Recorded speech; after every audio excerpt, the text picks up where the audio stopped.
So, welcome. And again, thank you. Happy Thursday. It kind of feels like May 85th, doesn't it? Um, these last 3 months have certainly been long. But I am Rebecca Mead, and I'm delighted that so many people are joining me here today. So it's great to see such a nice large group. I'm excited because we're going to be talking about marketing, especially for small businesses in the wake of the pandemic.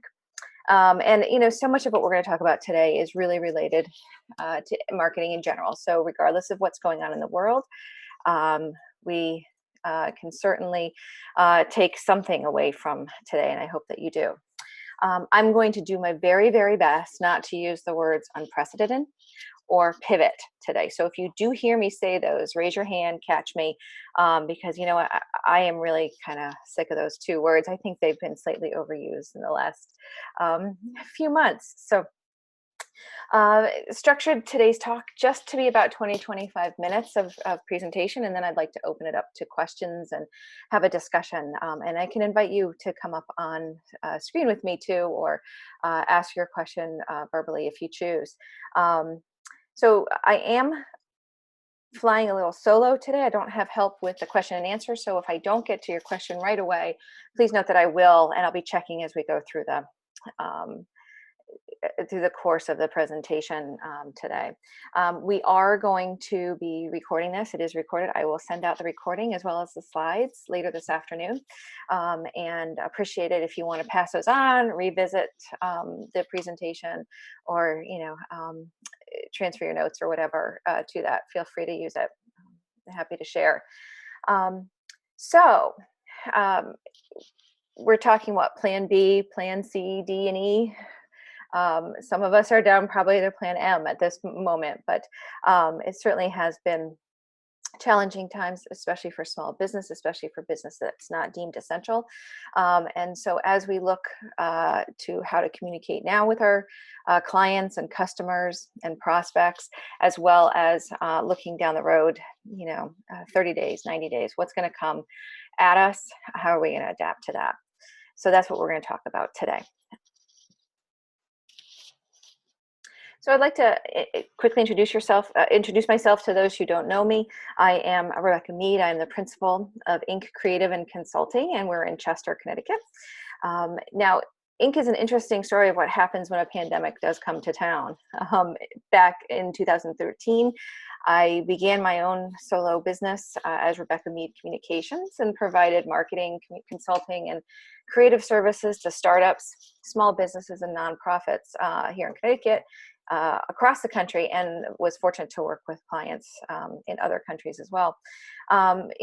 Over those years, up until currently I'm still doing it, but building a strong group of professional partners, designers, developers, copywriters, brand strategists, SEO specialists, and the technical creatives like videographers, photographers, and such.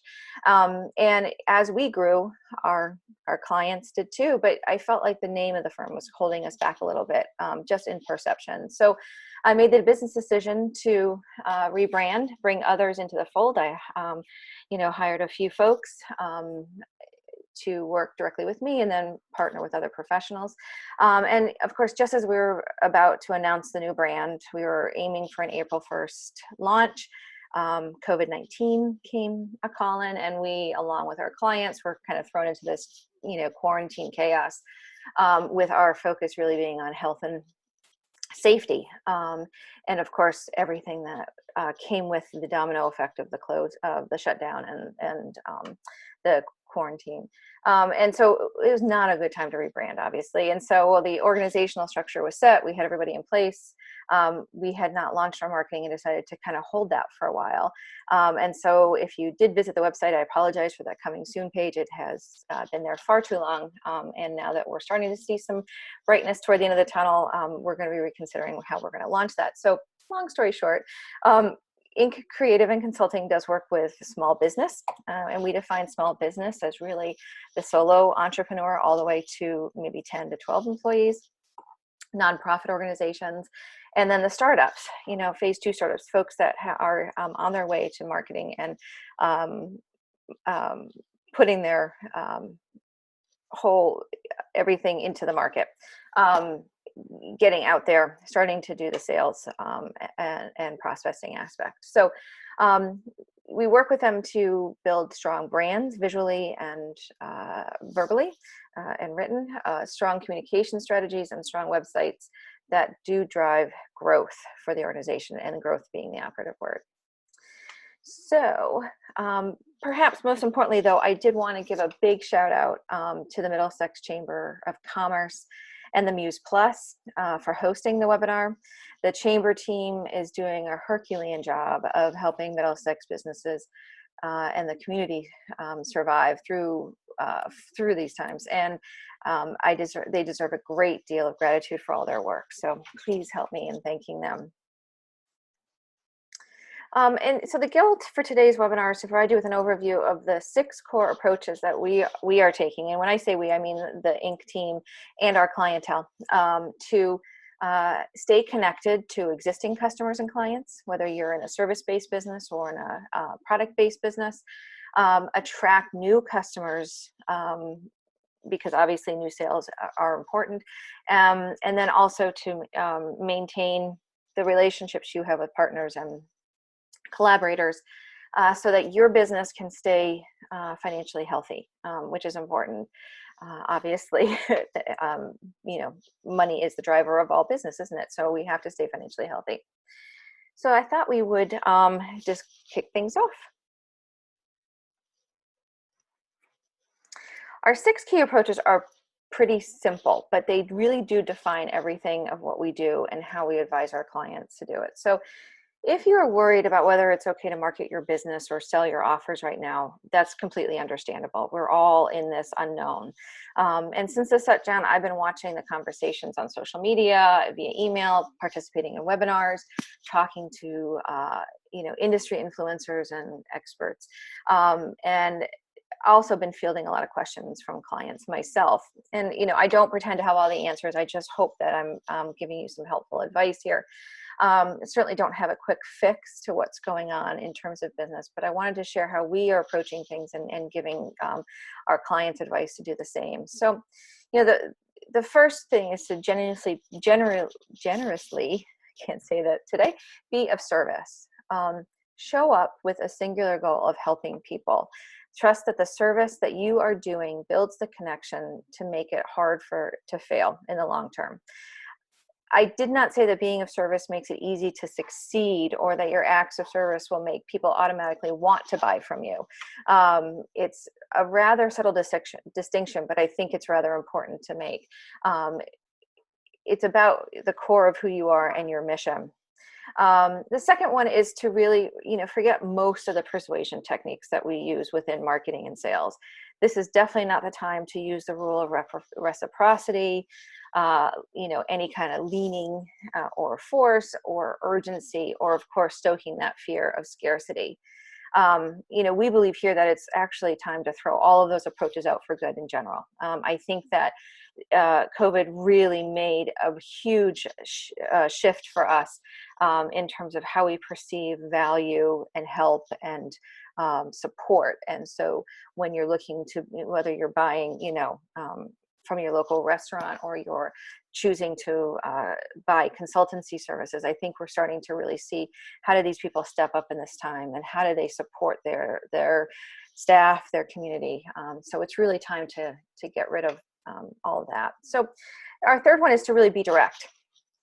Tell people in clear and simple terms about the things that you do or make that are useful, valuable, or necessary, whether or not they are free or for sale. It is okay to ask for money right now. A lot of people feel that they need to give everything away for free, and struggle with the idea that that is sometimes impossible, because obviously we need to make a living. But in other words, don't hide the proverbial toilet paper or hand sanitizer in the stockroom just because others are selling it in exploitative ways. It is okay to ask for, good exchange of value for products and services that you're offering. Be honest. Having contracts fall through, as we've all had, or having to shut down a business and our customers can't buy from us. and also having to support payroll, having to support staff and family are all good reasons to market and sell what you have available. It's okay to be transparent in your conversations with people. We're all in the same boat and we all understand and we all want to support each other, now and going forward. Number 5 is to focus on the real problem being solved. So nothing that I offer is directly related to the biggest problem. So I won't use the biggest problem to make an offer. But that said, there are very real problems and needs that people have that I can help with. If I focus on those, then my marketing should feel genuine and not exploitative. And the same with any business that you're doing right now. If you're genuine and honest in what you're offering and what you're doing and how it's affecting people and providing value and support and solving problems, then it's not in any way exploiting the situation. And the last one is that, and this is hard to remember in most things, especially in business, but people are responding to this differently. I know how I respond to crisis, and even though what we're experiencing right now is weird in a very whole new way, my response is still pretty familiar to me, and it's easy for me to think that everyone responds to things in the same way, or worse, to judge people who don't respond in the way that I do. But leaving room for different responses from different people, I feel like I can connect with others and include more people in the work that I'm doing personally. So it's worth it to take a beat, take a few breaths before you respond, and consider how others may be feeling before you take that next step or write that email response or pick up that phone and make that call. So I hope these are helpful. These really do guide us in how we are handling everything today and as we go forward. And so keeping all of these in mind, how do you or your brand, your business adapt to maintain relevancy with your core audiences? And so the one answer is empathy. Empathy is the greatest translator. With the humanness and human connection so much more important now, this is really a great time to genuinely be of service, be honest, and focus on the problem that you do solve for your clients and customers. Every interaction that customers and clients have with your business, your brand, either adds to or detracts from their perception of you. So in these times when our face-to-face interactions have dwindled, either by force or by choice, we need to have more digital face-to-face in the opportunities that we have. So like we're doing today with Zoom, I would much rather be talking to you in person and having a nice interaction, sensing your energy, getting your feedback, watching your body language, and knowing, is what I'm saying resonating, isn't it? But because we can't do that right now, or probably for the near future, from what I have read this morning, we're going to have to turn to what's next, which is the video, the digital touch points. So, consider adding video, adding personalization and personable stories to your emails. Add photos, real photos, unretouched photos of you, your staff, your clients, and think of other ways to have personal touch points with your clients when you can't be with them in person. And here's something else that's really different I've noticed is that we're really starting to get kind of information saturated. So, if we think about all of the news that comes at us on a daily basis and all of the choices we have to make about how we've adjusted our lives and our lifestyle to accommodate this and to keep each other safe, we're feeling really overwhelmed. I mean, I know I am, and I'm kind of growing sick of stuff, informational junk. The newsletters or the emails that I signed up for months ago that have absolutely no relevancy to me now anymore, that are still coming into my inbox. And what it does is it makes it so that our experiences with these are negative, even though they're not intended to be, even though there's really nothing wrong with what that email is doing, how it's posed or said, but that there's no relevancy to what my need is now. They haven't shifted when the world shifted. So, what also suffers in these experiences is that our opportunities to connect with people and earn their attention is so very limited. So what do we do? How do we get past that? Really, it's to tighten up how we talk to people about our product and service, how we sell it, for lack of a better term. And it's taking the time now to review our current marketing outreach messages in all of the formats that we currently use, and consider new formats to use, and deliver small bites and very straightforward selling. People are now more concerned with buying what they need, versus what they want. There's a lot less extra spending, because everyone's belts have tightened. So a lot of what we're buying or researching or looking to for solutions on are much more based on need and pain and versus wants.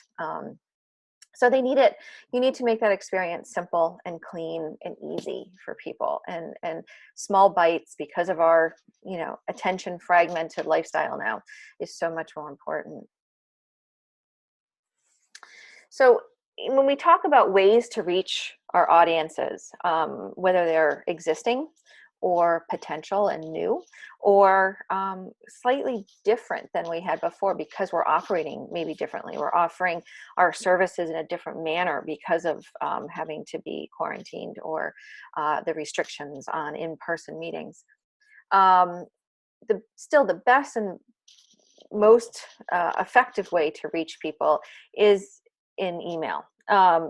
They've given you permission to use their email address to send them information, and that's so very important to value that that permission that they gave you. Use that email in a smart way, in a very concise and direct way, so that you're not wasting their time, and you're giving them information that they need. The ROI for email is still higher than any other channel out there. And affordable email services are abundant. You have MailChimp, you have Constant Contact, MailerLite, Emma. There's numerous choices for you, and different tiers of free and premium services that you can use. But building an email list, nurturing it, will really build you more business over time.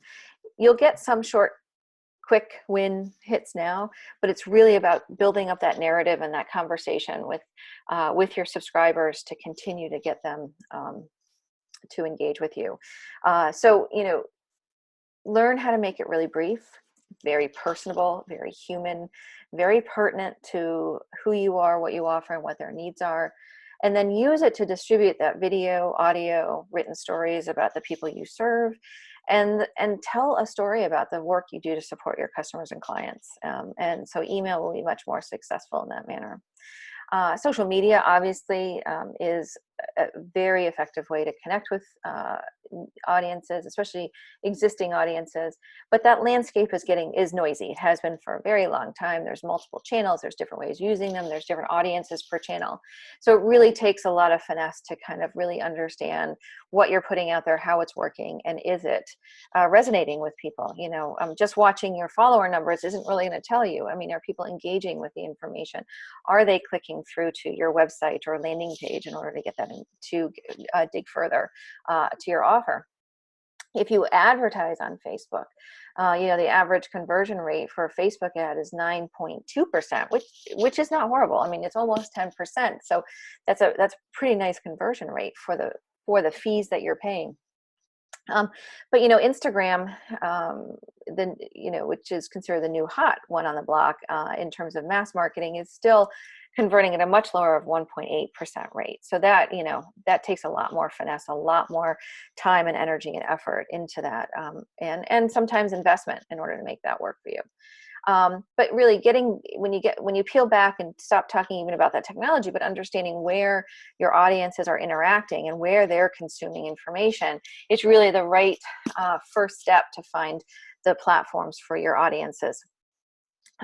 It's everybody is different. Every industry is different. Every way that you talk and interact with people is different. So it really is important to take the time and understand where people are gathering, where they're interacting, and how you do become part of that interaction and conversation. Because, social media should be social, regardless if you're a business or an individual. You should be having a conversation. It should be a two-way street. And so, influencer marketing. And when we think of that, we think of the kids in the laptop lifestyle and, sitting on the beach in Bora Bora, where they, type out their 3-line email, send it out, and make millions of dollars. Well, that's completely what, there are influencers in every industry across, across the world. And it's expensive, regardless of what industry you're in. And it may not be applicable to who you are, what you're doing, and how you want to reach people. So turn the tables a little bit and make yourself the influencer in your own right? Produce valuable, consistent communications, engage the audience in an overall narrative and story, and your audience will then in turn engage with you, and you'll increase your portion of their mind share, right? You'll take up space in their mind, which is really what you're hoping to do. So think about it slightly differently, but again, being valuable, offering good information, helping people make decisions, it all leads up into being an influencer. And you can do that just as easy as, the kid on the beach in Bora Bora without the airplane flight, which is important nowadays. So, direct mail shouldn't be not considered anymore either. It's certainly a good follow-up to not only email, to social media, to other ways of reaching potential new clients so that you may not be able to reach, who aren't subscribers for you or aren't on your social media likes and followers. But it can be expensive. Obviously, there's printing fees and there's postage fees, but there's also the research time and energy it takes to find that list, cull it, get rid of the duds, do all that. So it should be considered, but probably not as a primary resource, as a complement to other activities. One, way that some clients of ours are keeping in touch with people is to remind people of certain things through transactional touch points. So transactional touch points can be a nice way to reiterate your message. They're communications that you see on things like receipts, invoices, appointment cards. You can use these to remind your customers that, of your value, your offerings, but also, now that we're reopening, to the protocols that you're, doing business under now. Remember to wear your mask, in order to do business with us or come into our store or have a meeting, we need to do such and such, but one client of ours is doing a great job using transactional touch points because they're a dentist. And so when they're scheduling or rescheduling, as much is happening now, they're, taking those by the phone or by email, and then they will then not only reiterate their safety measures and protocols as the person's making the appointment, but when they send the reminder email or SMS text to follow up, they have a little message in there too. So it's just another way to let people know that you're supporting them, you're feeling comfortable, letting them know how to do business with you, because the more informed, the more empowered somebody feels, and the more likely they'll follow through with it. And of course, SMS text messages also help along the way too, if you're able to implement those as well as get permission to send those.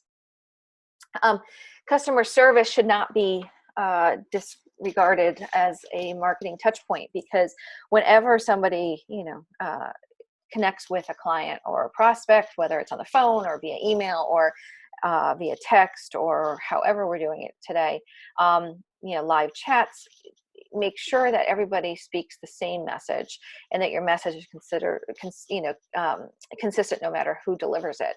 And also make sure that everybody understands how to address customer concerns, because they're going to be shifting. They have shifted, from sometimes it's product or service related.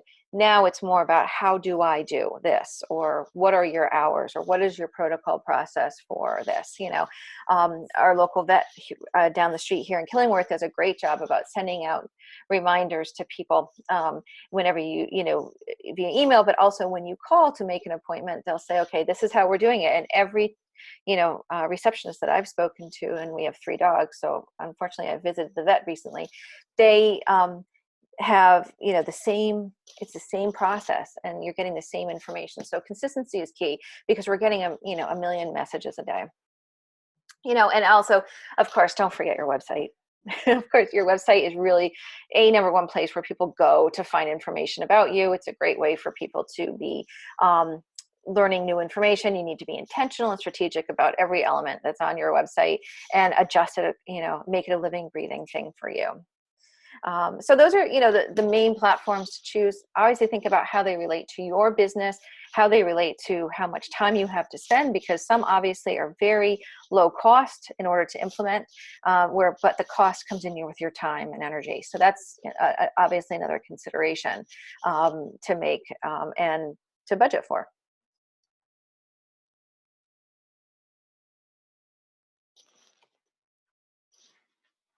Oops.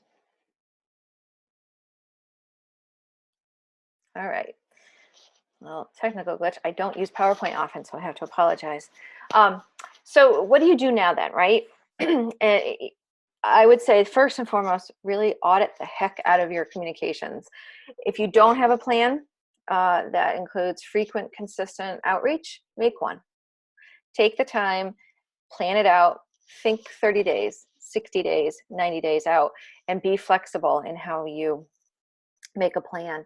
If you do have a plan that has been totally decimated by this pandemic, and your business has completely shifted 180 degrees, again, take that time, get quiet, think about, how do you want to be perceived, how can you be of value, and how can you communicate that value out. If you're a restaurant, there's a great restaurant here in Chester called Grano Arso. They're high-end dining, and they were shut down. In order to keep his staff busy and at work, he created these family to go meals that you could pick up. He also created nightly meals that you could pick up, and he also created these great pasta kits for you to do together as a family. And so he was wonderful about communicating that out, bringing people together. You were quarantined with 3-4 other people. How do you make the most of it, and how do you bring people still around the dinner table? It served him well, because it was able to keep him and his staff in business. And now that they're shifting to the open, he's created a nice patio. He's been communicating that not only via social, but via email to those who subscribe. He's also given people coupons or discounts for dining when you come there. If you were a purchaser of any of their takeaway during this time, he'll give you a discount when you do go to dine, and dine in the socially distant fashion that we're doing now. But it's a good way to stay human. And he was, they're very honest and open and transparent. So develop like a tone and a voice for your communications that really serve you and your audience, to help make that connection. Outline the types of content, the medium, and how you're going to distribute it. And then, do a very high level outreach schedule, with a good rule of to follow is really the 80-20 rule. 80% of the content that you create, and content can be a simple little email blurb. It doesn't need to be some big, highly produced piece, but 80% of that content should be helpful or informational, with 20% of the content being promotional. If you follow that rule, you'll always do well. People will feel that you're really adding value. You're not overselling. So as you plan, please consider, and I'm going to give you a few examples. Don't be tone deaf. It is not the time. Read the room. Know what people's concerns are. Don't try to be funny when things are still very scary for people. Use humor sparingly. Look at all of your marketing content, your website, your collateral, all of your advertising, any emails that you have sent out and are in queue to send out, and rethink, and anything that may be too salesy, too off tone, or anything that might be risky. Now's not the time to really be that risky, especially depending on the audiences that you serve. I'm no Patriots fan, but now that he's down in, where is he, Florida? I guess Tom Brady is getting into these new supplements, and he decided to start pitching them right now, and with a tone and an overarching message that these could possibly protect you from COVID-19. Started tweeting these out, and the users on Twitter did not have anything good to say about this. And I show you a few examples there on the right. Those are the calm and kind ones. Know what's going on, know what's important to people now, know how to speak to them so that you are relevant, and your value doesn't get lost in the message. Be forward thinking. As we have survived kind of the triage phase of this pandemic, people are starting to look into the near future and are seeking information on how to get back to a more normal pre-COVID pattern. So be proactive in your communications, show customers and clients what they can expect from you a month, 3 months down the road, how things with you are going to be different, whether it's temporarily or permanently, how you will be operating, what they may expect if they visit your store or your office, what safety precautions you're taking, all that good stuff.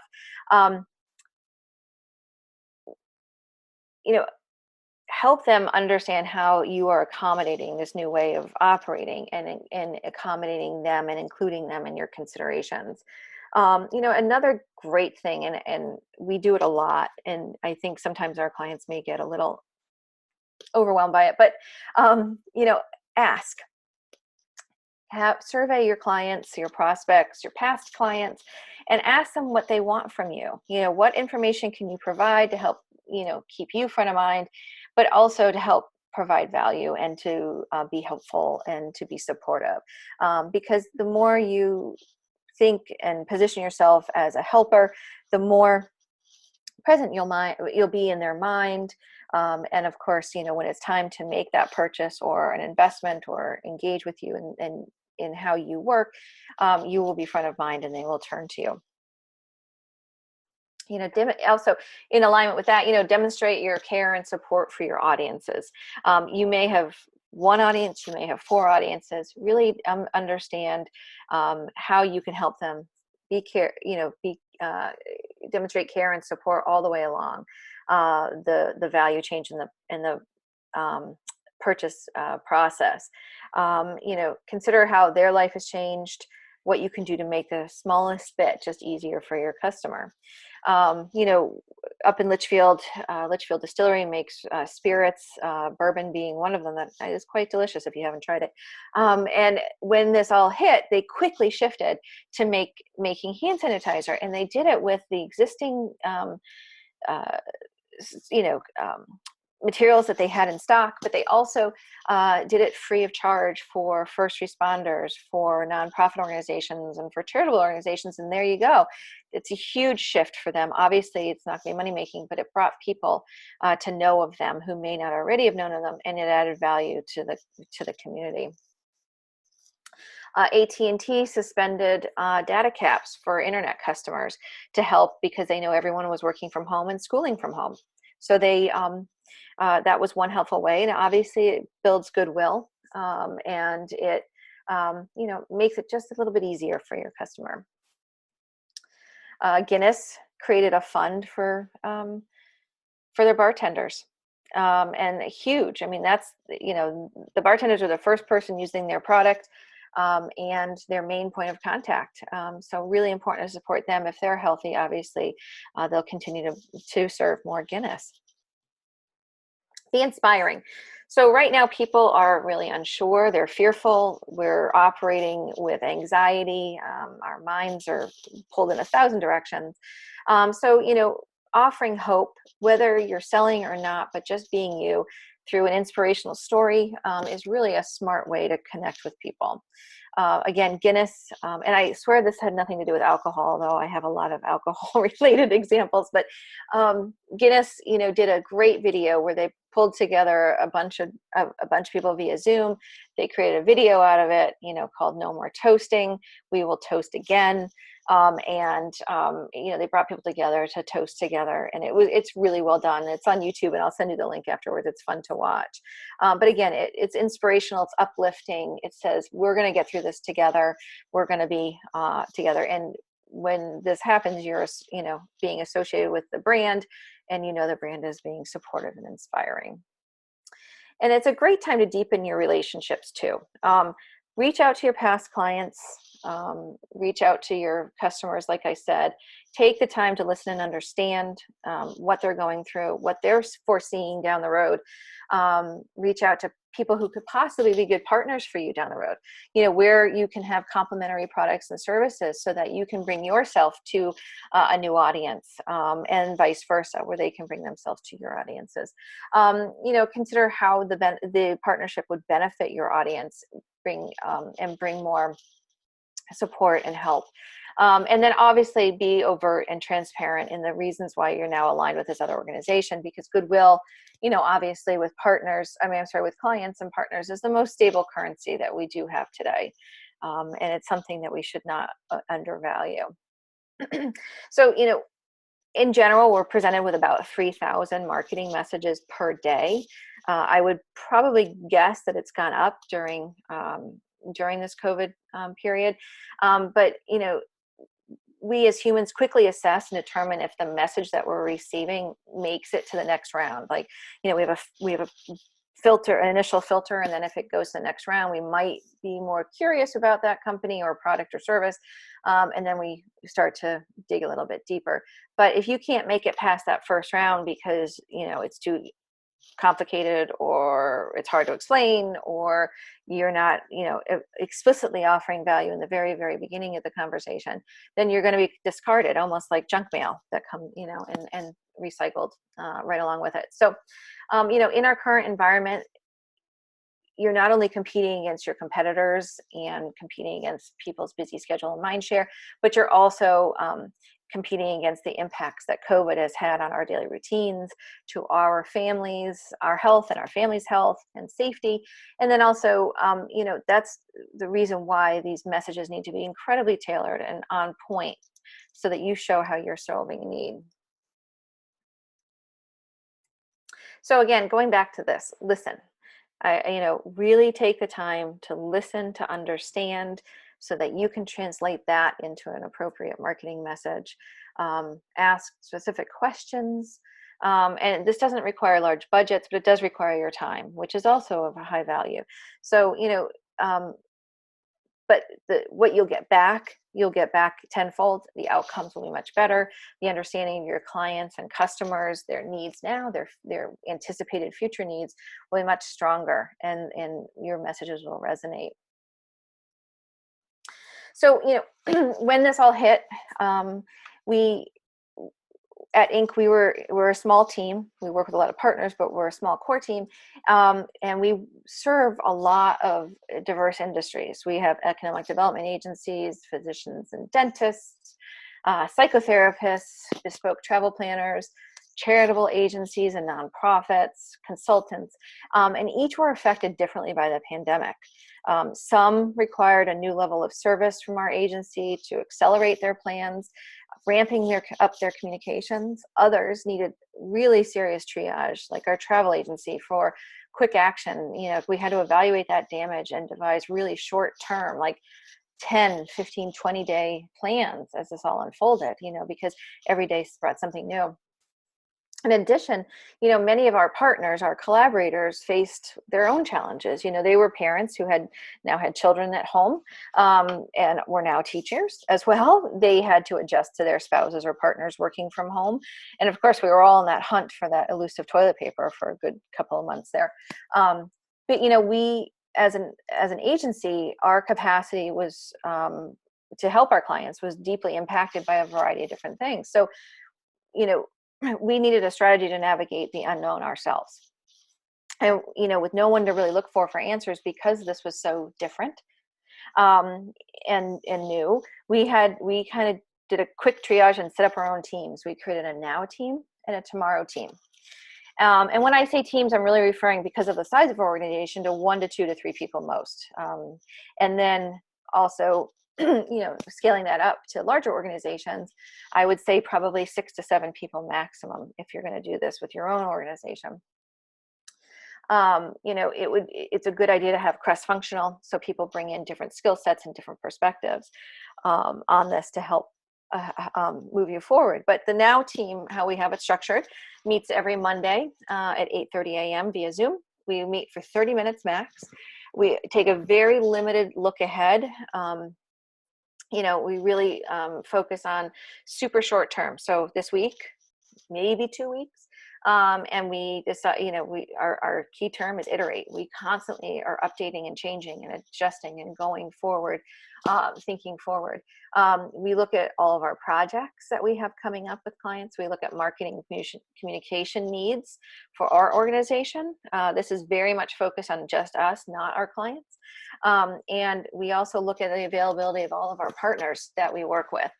What professionals can we pull in if somebody has to take a hiatus because they're homeschooling their children now, or they're dealing, with an illness in the family? How do we adjust that so that our client work isn't impacted, but that we're still able to move forward? So every week we discuss for 10 minutes. We look to what happened over the past week. We look to what worked, what didn't work, and then what was within our control, so that we're not blaming ourselves for things that didn't work if it's outside of our control. We then evaluate the metrics on our performance, so across this, all of our channels, and then we look to make those adjustments so that we can be agile and move fast. And then we set independent tasks for each one of our team members to act on and report back to over, the next meeting. This has worked really, really well for us because it's allowed us to be more flexible, but we know we need to look forward. And when we're advising our clients who are scared about what's coming down the road and what does 9 months look like, what do the holidays look like for me, what does the winter, which could be typically pretty quiet, what does that look like for me? We created a tomorrow team for ourselves as well. And so the tomorrow team meets only once a month. So we've only met twice, but it's really focused on the future. We're strengthening our long-term position by working on projects that will help us emerge stronger from all of this. We're looking about 1 year out, maybe 9 months, but mostly 1 year. And so where do we want to be in that 1 year? What marketing communications do we need to do for our own business that can meet this, the vision that we have in our current reality, for where we want the business to be? What products, services, and offerings can we advance today that will help us set up for greater outcomes when we do emerge? And so that's what our tomorrow team really helps us manage, and is keeping us on track and helping us then now relaunch our brand and start communicating differently with our clients. So as the principal of the firm, I do work on both teams because we're too small. There's only really 3 core members, but I have pulled in some partners who have offered their time and are skilled at helping and complement everybody. And so I offer this approach only as a suggestion to you and to your organizations, as it's provided us with a lot of guidance as to how to handle the ups and downs. It's helped us provide transparent communications with clients on where their projects are, what's happening, what's going on.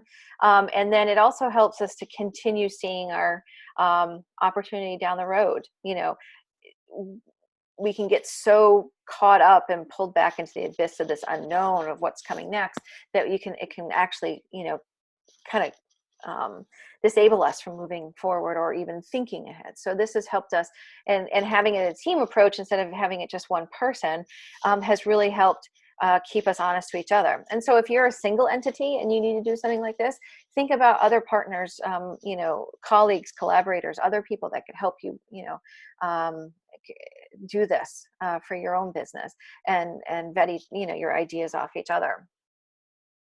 So, in the spirit of, in the spirit of offering new or additional value during this crisis, we are offering free consultations to meet the unique needs of startups, small businesses, and nonprofits. And so if you're stuck, struggling, need to chat about something, need just somebody to listen as you talk, because it could work itself out as you talk, who knows? Feel free to reach out and give us a call. And I think I might have made it through without saying unprecedented, but please raise your hand and let me know if I did say it and you caught me, so that I don't do that again. And it's really, hard. We're all, to not be a dead horse, but we're really all in this together, and it's really hard to predict how things are going to change. And in that way, it's really so much more important now to be transparent, be timely with your communication so that your customers and your clients feel assured that you're here to help solve their problems and fulfill their needs, and that they have the right information to make those decisions. I'd like to thank the MEWS and the Chamber again for hosting this today. It's been really great opportunity to speak with you all. And I know that you're busy, but I hope you got some little helpful nuggets today, and can help move forward. And again, please reach out at any time. We'll be happy to answer questions, chat with you on the phone, get on a Zoom call, do whatever you're comfortable with. So just wondering if are there any questions out there? I mean, I know this is a lot of information, and I kind of talked it out almost like spit it out like a fire hose. But wondered if there was any questions about anything specific that we touched on today. Like I said earlier, we will be sending out the recording, and we will send out the slides if you want those. Also have a document to share with you, and we'll do that later this afternoon for everybody who wants it. I do have a question. We did have questions asking about typically posting on social media every day. Is that too much, too little? I think you really, I don't think every day is too little. I think it depends on the platform, obviously. I would say, certain platforms really lend themselves to multiple postings a day. Remember, too, if you're posting organically, you're not reaching every single person that follows you or likes you. You're reaching a small percentage of that. So I don't think that there's too much there. I would repeat occasionally, but I wouldn't be too repetitive. But you want to make sure that you're really creating that conversation and all. For some of our clients, we're posting about three times a day on Facebook, twice on Instagram, once on Pinterest and LinkedIn. And it really all depends on how the audience is, your specific audience interacts with you, is online, is active, what time of day, all that kind of stuff. So I don't think it's too much. I think, again, if you follow that 80-20 rule of 80% being helpful, informative, educational, then you'll do really great. And then you can kind of slide in some of that promotional stuff in the guise of being helpful too, because obviously you want it to all come from a good place. But I don't think that's too much. If you find it's too little, you might want to look at those metrics, see what's happening. What kind of information are they clicking on, engaging with, sharing? Are they, and then do more of that, feed your audience what they're really looking for. It's social media is a beast. It's a constantly requiring feeding kind of beast, and it does take a lot of time and understanding, and follow those metrics. So look pre-COVID, go back and look at some of your analytics pre-COVID, and then look at what's been happening since everybody's life has changed, because everybody's consuming information in a different way now. Some people are consuming it at a much higher rate. Some people are taking social media breaks because it just becomes too much. So depending on who your audience is, if you're reaching a B2C kind of audience where you're, direct purchase online, then I would say, keep that up, watch those metrics, see what's resonating, and act accordingly. If it's B2B, I think you want to make sure that, again, you're being helpful, understanding what you offer and what you are, what your services and products are, is very hyper relative to what's going on today. I really went way over time, didn't I? I'm sorry. I stuck in a couple extra stories that I wasn't planning on asking. Let's see. So, all right. So Father's Day. Yeah. Father's Day is interesting because the question is, Father's Day is a huge holiday for this specific company that's right around the corner. Wondering if we should approach promotions differently, like to focus more on online exclusives or encourage more gift card sales. I would say, given this year, Father's Day kind of falls right in an odd spot because of the way that we're reopening, and different states are different. If you're selling within Connecticut, obviously pay attention to what Connecticut's doing in terms of Father's Day and what activities are allowed. If you're selling across the country, just kind of get a better sense on whether or not people will be getting together with their parents, if they'll be going out to eat, things like that. But I would say that I would focus a lot this year. I know Mother's Day was very much that way, on gift cards, gift certificates, things that people can get at a later date. You know, I don't think it's a bad idea to mix it up either. You had asked about focusing on online exclusives or encouraging more gift card sales. I would say, you know, look to people who have purchased gift cards in the past, if you have a database of that, and encourage them to buy more. Maybe offer them a discount. So maybe buy a $50 gift card for your father and get $10 for you, or something like that. Online exclusives are probably a very smart thing, but they have to be done really specifically, and to understand, your how do I say this? Your audience's purchasing activity. So if you do have, an e-commerce site, it sounds like you do. Obviously, you want to understand what people are doing, what kind of things people are buying, and who's bought what and when, and then remarket to those people as well.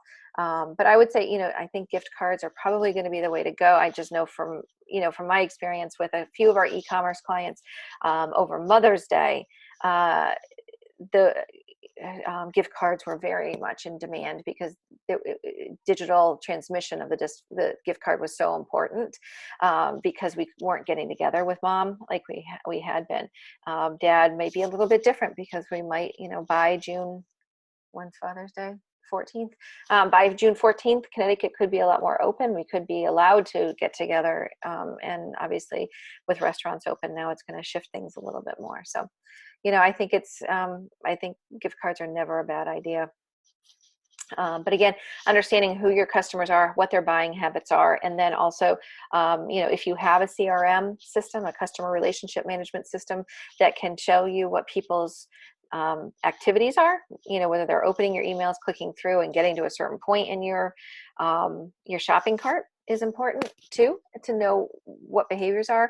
If you do have e-commerce, understanding where your shopping carts are being dropped, and what the reasons are for that. So again, it's a lot of taking the data that you currently have, adding a little COVID twist to it, and trying to make the best guesstimate for how things will go this year. But I'm getting my father a gift card. I hope he's not on the call. Not a golfer, but definitely a gift card holiday this year. So, all right, one more good question. Here we go.